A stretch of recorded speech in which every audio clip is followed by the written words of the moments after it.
జై శ్రీ సాయం. ఓం శ్రీ సాయం. జై శ్రీ సాయం. నిగమ కల్ప తరోర్ దళితం ఫలితం సుఖ ముకుదామృత ద్రవ సంయుతం పిబత భాగవత రసమాలయం మూఢో భువి భావుకాః. ఈ శ్లోకము శ్రీమద్ భాగవతంలో 1:18-48 అనే శ్లోకము మనకు మొదటి స్కందంలో ఉంది. ఈ శ్లోకం అనేది ఎవరి మీద ఈ శ్లోకం అనేది ప్రచురించబడింది అంటే శుద్ధ భక్తుల మీద. శుద్ధ భక్తులు ఎలా ఉండాలి, ఆయన యొక్క లక్షణాలు ఏంటి, మొత్తం భాగవతం అనేది ఇక్కడ భక్తుల చరిత్రలతో ముడిపడి ఉన్నదన్నమాట. ఇక్కడ భగవంతుడే కాదు, భగవంతుడి యొక్క భక్తులకు కూడా ఎక్కువ ప్రాముఖ్యత ఇచ్చి మనకు భాగవతంలో ప్రచురించారు. ఎందుకంటే ఈ భాగవత భక్తులు భగవంతుని యొక్క దైవైక గుణాలను కొనికి పుచ్చుకున్నారు కాబట్టి వాళ్ళను భాగవతంలో మనము ప్రచురించబడి వాళ్ళు చూపించినటువంటి మార్గదర్శకత్వాన్ని మనము అనుసరించడానికి ఇక్కడ ప్రయత్నిస్తున్నాం అన్నమాట. కాబట్టి శుద్ధ భక్తుల గురించి మనం ఇప్పుడు చర్చించుకోవాలి. శుద్ధ భక్తులు ఎవరు, వాళ్ళ లక్షణాలు ఏంటి, ఉదాహరణలతో సహా మనం ఇప్పుడు చర్చించుకోబోతున్నాం అన్నమాట. మన యొక్క లక్ష్యం ఏంటి, వాళ్ళని మనము యద్యత్ ఆచరతి శ్రేష్ఠ తద్దత్ దేవతరో సయత్ ప్రమాణం గురితే లోకస్తత్ అనువర్తతే. మనం అంటాం ఇప్పుడు మహాత్మా గాంధీ అంటే గొప్పవారు, గొప్ప ఆత్మ. మహాత్మా గాంధీ యొక్క అడుగుజాడలో మనం నడచాలని చెప్తారు కదా, అలాగే ఇక్కడ కూడా శుద్ధ భక్తుల యొక్క ఆచరణ అనేది మనము అవలంబించుకోవాలని ఈ మొత్తం ఈ 4 లైన్లు మనకు చెప్తున్నాయి. ఈ 4 లైన్లు మనకు చాలా ఉంది. ఇప్పుడు మనం భగవంతుడి గురించి తెలిసి భగవంతుడి యొక్క భక్తుల గురించి మనం చెప్పబోతున్నాం. యాజ్ ఇట్ ఈస్గా మనము దీన్ని మన జీవితంలో అన్వయిస్తే మనం కూడా అలాగే అవుతాం.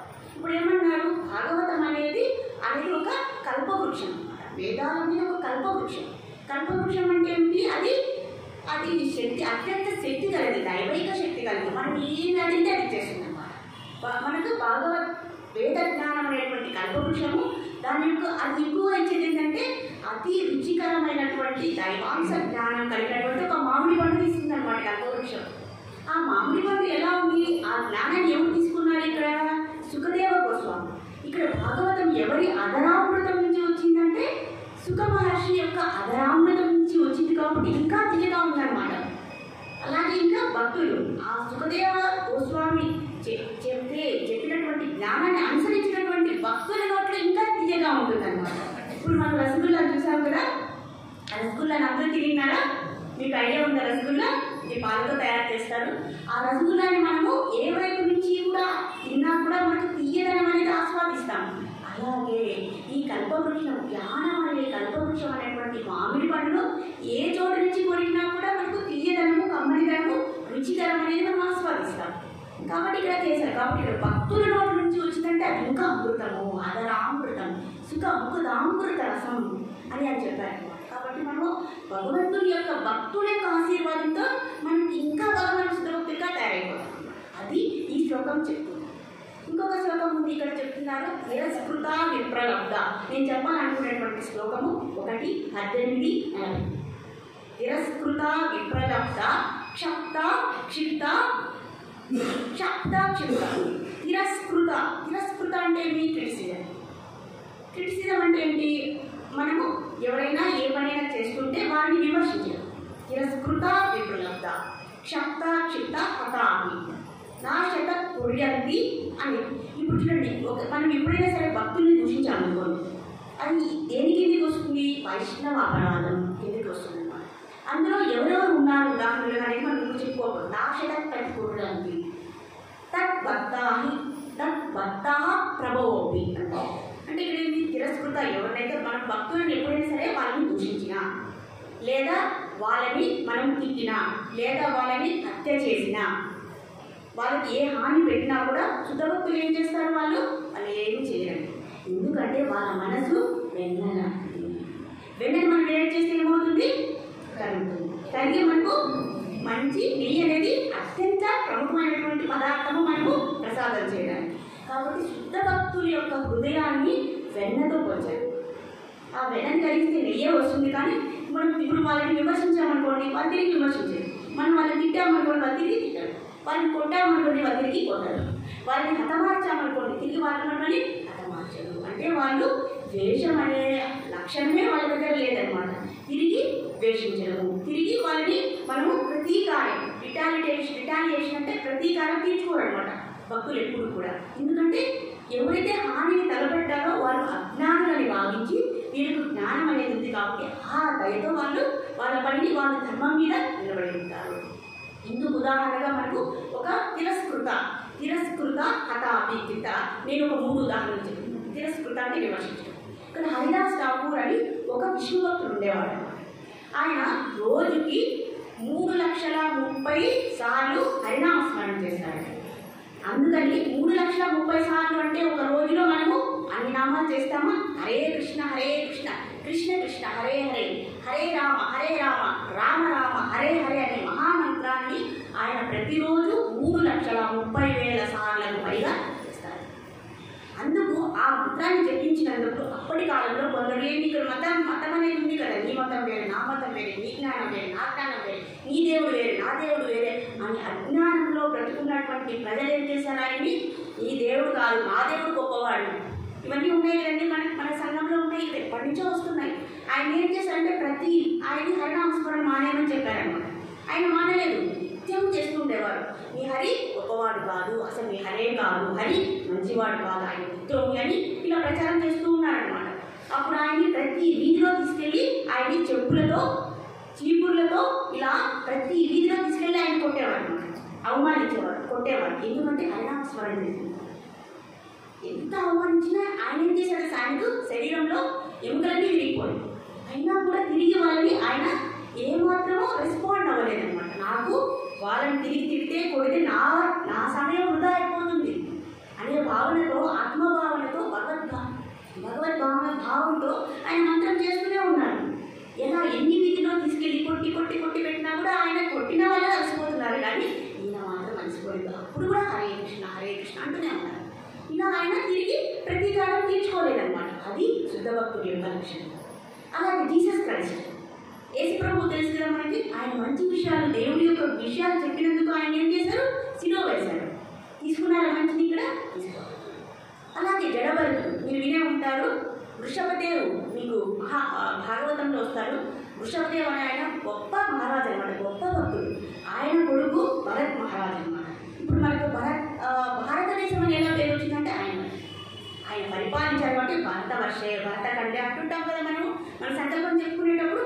ఆయన పేరు ఇదే, ఆయన పేరు భరత కాబట్టి భారతదేశం అనే పేరు వచ్చింది. ఆ భరత్ మహారాజు ఎప్పుడైతే ఆయన యొక్క రిటైర్మెంట్లో ఆయన మొత్తం రాజ్యాన్ని పరిపాలించాడు. ఆయన యొక్క చివరి దశలో ఆయన ఏం చేశాడు? అడవులకి వెళ్ళి తపస్సు చేసుకుంటారనమాట. అప్పుడు అడవికి వెళ్ళి తపస్సు చేసుకుంటే ఆయనకు, ఇప్పుడు చూడండి, ఆయన రాజర్షి అంటారనమాట. రాజ్యాన్ని చక్కగా పరిపాలించారు. ఆ భౌతిక సుఖాలకు అలవాటు పడకుండా మళ్ళీ ఎప్పుడైతే వైరాగ్యం వచ్చినప్పుడు వైరాగ్యాన్ని చేసుకుంటున్నారనమాట. కానీ అన్నీ వదిలినా కూడా ఆయన ఎప్పుడైతే ఆయన భక్తి చేసుకుంటారో ఒక కుటీరం వేసుకొని ఒక గృహం కింద ఆయన ఏం చేసేవారంటే, గృహం కూడా కాదు, ఒక చెట్టు కింద ఆయన భక్తి చేసుకునేవారు. అప్పుడు ఒక జింక ఆయనకు పరిచయం ఉంది. ఒక చిన్న జింక పిల్లకు ఏమంటారు జన్మనిచ్చింది. జన్మనిచ్చి ఆ తల్లి చనిపోయింది. అక్కడ నీళ్ళలో పడిపోయింది అనమాట చిన్న జింక పిల్ల. ఈయన దయతో ఆ జింక పిల్లని దగ్గరకు తీసుకొని ఇంకెంతసేపు దాని మీద మనసు పెట్టేశారనమాట. ఎప్పుడైతే ఈ వృద్ధాప్యం అనేది వచ్చేసిందంటే జింక మీద ప్రేమ పెరిగిపోయింది అనమాట. మనం చెప్పాము కదా, అంతకాలంలో మనం ఏం తలుచుకుంటామో అదే మనకు ప్రాప్తిస్తుందని. ఈయనకు అన్ని వదిలినా కూడా, భౌతిక సుఖాలు, రాజ్యాలన్నీ వదిలినా కూడా ఈ జింక మీద మమకారం అనేది పెరిగింది. సో అంతకాలంలో ఆ జింకను, అయ్యో నా జింక ఏమవుతుందో అని నెక్స్ట్ జన్మలో ఆయన ఏంటో పుట్టారు? జింకగా పుట్టారు. మళ్ళీ ఏం చేశారు? ఇప్పుడు భక్తి చేశారు కదా, భక్తి చేస్తే ఆ భక్తి అనేది జింకగా మారినప్పటికీ కూడా ఆయనకు గుర్తుందనమాట. హరినామస్మరణ, హరిభక్తి ఎప్పుడైతే గుర్తుందో ఆయనకు అర్థమైంది, ఓహో నేను అంతకాలేచమాంగేవా స్మరణకాకలేవరం ప్రేతి సమద్భావం నా చేస్తే సంశయ అన్నారు. నేను చాలా పొరపాటు చేశాను, జింక మీద వ్యామోహం పెట్టుకున్నాను కాబట్టి నాకు జింకలాగా బతికేటటువంటి అవకాశం వచ్చింది. ఇప్పుడు నేను జింకగా భక్తి చేయగలనండి. ఇప్పుడు నేను జింకగా మారిపోయాను, నేను భక్తి చేయగలను, మాట్లాడలేను, ఏమి చేయలేను, ఒక వినడం తప్ప. సో కాబట్టి ఆయన ఇంకా నెక్స్ట్ జన్మ కూడా మనం ఏం చేద్దాము, ఈసారి మనము పర్ఫెక్ట్గా భక్తి చేసుకుందాం, ఈసారి జన్మ అవుతుంది అని ఆయన నెక్స్ట్ జన్మలో ఎలా పుట్టారంటే జడభరతుడుగా పుట్టాడు. జడ అంటే ఒక అస్థిరత్వం అన్నమాట. అంటే ఎవరితో మాట్లాడు, కామ్గా మూఢంగా ఉంటాడు, చూడడానికి పిచ్చివాడు లాగా ఉంటాడు. ఎందుకంటే ఆయనకు అన్నీ అర్థమైంది. ఇంకా ఎవరితో మాట్లాడకూడదు, ఎవరితో సంపర్కం చేయకూడదు, ఏ పనులు చేయకూడదు, ఎంతసేపు మనసులోనే భక్తి చేసుకుంటూ ఉండాలి అని అనుకుని ఆయన భక్తి చేస్తున్నాడు జడభరతుడిగా. పిచ్చివాళ్ళగా ఊరిలో అంతా తిరిగేవాడు అనమాట. అందరూ ఇలా పిచ్చివాళ్ళని వదిలేసేవాళ్ళు. ఇలా ఇలా బ్రతుకుతుంటే ఒకసారి ఏమంటే ఒక రాజు, అక్కడ ఉండేటువంటి ఒక రాజు పల్లకిలో వస్తున్నారనమాట. పల్లకిలో వస్తే ఎప్పుడెప్పుడైతే ఆయనకి అక్కడ పల్లకి మోవడానికి మనుషులు లేక ఈయనని పిలిచారనమాట. ఈయనని పిలిచి పల్లకిని మోయమంటే ఏమి మాట్లాడకుండా పల్లకిని మోసాడనమాట. ఆయన ఇలా పోయి ఎందుకు అలా మోస్తున్నావు అంటే ఆ దారిలో చీమలు వెళ్తున్నాయన్నమాట. ఎప్పుడైతే జడభరతుడు పల్లకిని మోస్తున్నాడో ఆ దారిలో చీమలన్నీ ఉన్నాయన్నమాట. ఆయన ఇంకా చీమలను చంపకూడదు అనేటువంటి ఉద్దేశంతో ఎగురుతూ పల్లకిని మోస్తున్నాడు అనమాట. అప్పుడు ఆయన్ని ఈయనకి ఏమీ జ్ఞానం లేదు అని ఆయన్ని కొట్టి కొట్టి కొట్టి చేశారనమాట. అక్కడ ఉన్నటువంటి లెచ్చ జాతికి చెందిన వారు ఈయన తీసుకెళ్ళి ఈయన ఎట్లా మూఢుడు, వాళ్ళు ఏం చేస్తారంటే అమ్మవారికి నరబలి ఇస్తారనమాట. ఆ నరబలి దగ్గరికి ఈయన తీసుకెళ్లారు. ఎవరిని? జడభరతుడు తీసుకెళ్ళి అమావాస్య అర్ధరాత్రి టైంలో ఈయనని పడుకోబెట్టి అంతా ఆయనకి బాగా పసుపు గంధం అంతా పూసి పూలతో అలంకరించి ఆయన్ని ఇంకా నరకడానికి ప్రయత్నించారనమాట. ఎప్పుడైతే ఆ కత్తిని తీసుకెళ్ళి ఆ ఏదో అంటారు సమయం ఏమంటారు, ఆ నరబలికి ఉపయోగించేటువంటి కత్తిని తీసుకొని నరకపోయారనమాట. అప్పుడు కాళికా మాత వచ్చేసి ఎవరైతే చంపబోతున్నారో వాళ్ళని తిరిగి చంపేసింది అనమాట. ఎందుకంటే ఇక్కడ ఈయన మహాభక్తులు, ఈయన ఎలా అమ్మవారు తీసుకుంటారు, మళ్ళీ తీసుకోరు కదా. అప్పుడు అందరికీ అర్థమైంది ఈయన సామాన్యమైన వ్యక్తి కాదు. మళ్ళీ తిరిగి ఒక ఇలా 3 జన్మలు ఎక్కడొచ్చి వచ్చిందండి భరత్ మహారాజు. ఎందుకంటే ఇంకా మీద వ్యామోహం కోసము, లేదంటే ఆయన తిరిగి పొందేవారు. కాబట్టి ఇక్కడ ఏమర్థమైంది, మనకు ఎవరు తిరస్కరించినా కూడా మనము ప్రతిఫలంగా వాళ్ళ మీద రివెంజ్ ప్రతీకారం తెచ్చుకుంటే మన సమయమే వృధా అవుతుంది అని ఇక్కడ చూపిస్తున్నారు. అలాగే ఇప్పుడు మనం ఏం చెప్పాము, తిరస్కృత విప్రలబ్ధ. విప్రలబ్ధ అంటే మోసం.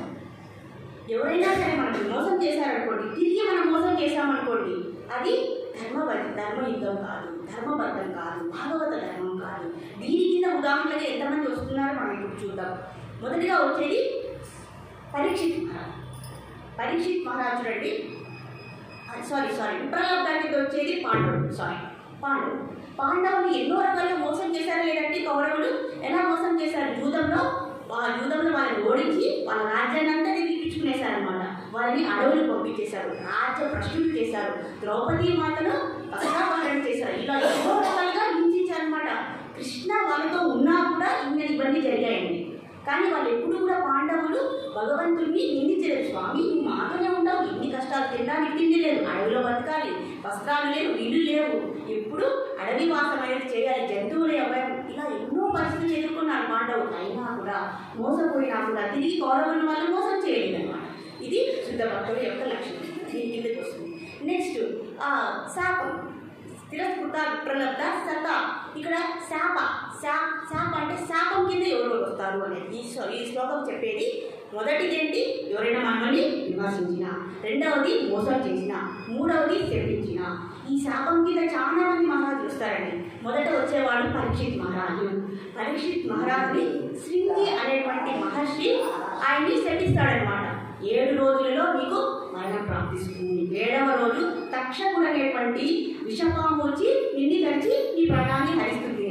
అప్పుడు పరీక్షితుడు ఏం చేస్తాడు, భాగవతాన్ని ఆశ్రయిస్తాడు. భగవంతుడికి భాగవతంకి తేడా లేదు. కాబట్టి భగవంతుడే భాగవత రూపంలో, భగవత అవతారంలో వచ్చి, గ్రంథరాజు రూపంలో వచ్చి ఆయన్ని అనుగ్రహిస్తాడు. సుఖమహర్షి ద్వారా 7 రోజులు భాగవతం విని ఆయన ముక్తిని పొందుతారు. ఇంకా రెండవది అంబరీష్ మహారాజు. అంబరీషుడు మీరే ఉంటారు. అంబరీషుడు చరిత్ర చూసింటారు. ఎప్పుడైతే అంబరీషుడు ఏకాదశి వ్రతాన్ని ఆచరిస్తారో అప్పుడు ఆ ఏకాదశి రోజున వ్రతాన్ని ఆచరించి ద్వాదశి రోజున ఆ వ్రతాన్ని ముగించాలి కదా, కొద్దిగా నీరు తీసుకోవాలి కదా. అప్పుడు దుర్వాస ముని వస్తాడనమాట. ఓ రాజా నేను కూడా వస్తాను, ద్వాదశి రోజు మన ఇద్దరు కలిసి ఏకాదశి వ్రతాన్ని ముగిద్దాము, అంతవరకు నువ్వు వేచి ఉండు అని చెప్తాడనమాట దుర్వాస మహర్షి. కానీ ఇక్కడ సమయం అనేది అయిపోవడం వల్ల అంబరీషుడు ఏం చేస్తాడు, ఆ ఉపవాసాన్ని ఆపాలి కదా, నీరుని తీసుకొని కొద్దిగా తాగుతారనమాట. ఉపవాసాన్ని ముగిస్తాడు. ఎప్పుడైతే అలా చేస్తారో దుర్వాస మునికి ప్రతిదానికి కోపం వస్తుంది కదండి. దుర్వాస మునికి వచ్చి శపిస్తాడనమాట. ఇంకా నీకు తొందరపడినా వచ్చేస్తుంది అని శపిస్తాడనమాట.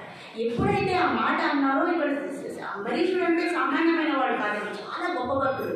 వెంటనే సుదర్శన మహారాజు కోపం వచ్చేసింది.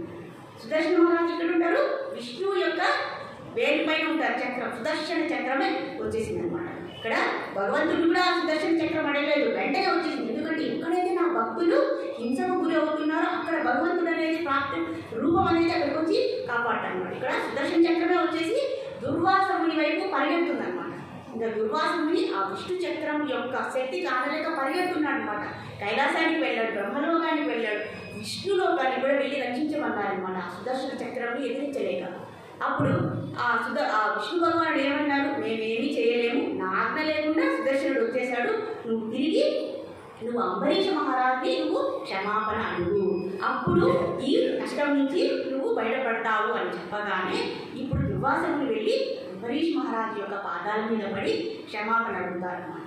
ఇది అండి భక్తుడి యొక్క లక్షణం. ఆయన చెప్పాలన్నా కూడా క్షమించేయడానికి ఖచ్చితంగా శుద్ధ భక్తులు క్షమిస్తారు. ఇది అండి భక్తుల యొక్క లక్షణం. ఇలా ఇంకా లిస్ట్లో ఎవరెవరు ఉన్నారు ఇక్కడ మనకి, ఇంకా మనం చదువుకున్నాం. ఇక్కడ చిత్రకేతు మహారాజు ఉన్నారు. చిత్రకేతు మహారాజు నుంచి మనం చెప్పుకున్నాం. ఎవరు చిత్రకేతు మహారాజు? చిత్రకేతు మహారాజు ఎవరు? వృద్ధాసురుడు. ఎప్పుడైతే చిత్రకేతు మహారాజు ఆయన మంచి భక్తుడు, ఆయనకి సంతానం లేదని చెప్పి అంగీర మహర్షి, నారద మహర్షి ఆయనకి పుత్రుని ఇస్తారనమాట. ఆ యజ్ఞంలో ఇస్తే ఆ తర్వాత ఏమవుతుంది, ఆయనకి 1,000,000 మంది భార్యలు ఉంటారు. ఆ 1,000,000 మంది భార్యలో ఎవరికి ఆ పాయసాలు ఇస్తారంటే జ్యేష్ఠ భార్య, శ్రేష్ఠ భార్య అయినటువంటి ఆమె పేరేం పేరు? కృతధృతి ఆమె పేరు. ఆమెకి ఆ పాయసాలు ఇస్తారు. వాళ్ళకు ఒక సంతానం కలుగుతుంది. ఆ సంతానం పేరే హర్ష శోక. పుట్టిన వెంటనే కొన్ని రోజులకు ఆ శిశువు మరణిస్తుంది. ఎందుకంటే మిగిలిన భార్యలందరూ కలిసి అసూయతో భర్త రాజు వాళ్ళని పట్టించుకోవడం లేదని, రాజు యొక్క ప్రేమ దూరం అవుతున్నటువంటి అసూయతో అందరూ కలిసి ఆ శిశువును విషమించి చంపేస్తారు. ఎప్పుడైతే చంపేస్తారో రాజ్యం అంతా దుఃఖానికి గురవుతుంది, రాజు రాణులు అందరూ. కానీ ఈ 1,000,000 మంది భార్యలో 90 మన కౌంట్ వస్తుంది కదండి, ఈ ఒక్క భార్య తప్ప మిగతా అందరి భార్యలు ఆనందిస్తారు ఆ శిశువు మరణిస్తే. చూడండి అసూయ అనేది ఎంత పని చేస్తుంది. ఎప్పుడైతే అసూయ అనేటువంటి గుణం మనలో ప్రాప్తిస్తుందో అప్పుడు మనలో బుద్ధి అనేది కోల్పోతాము.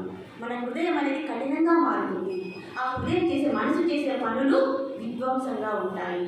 ఆ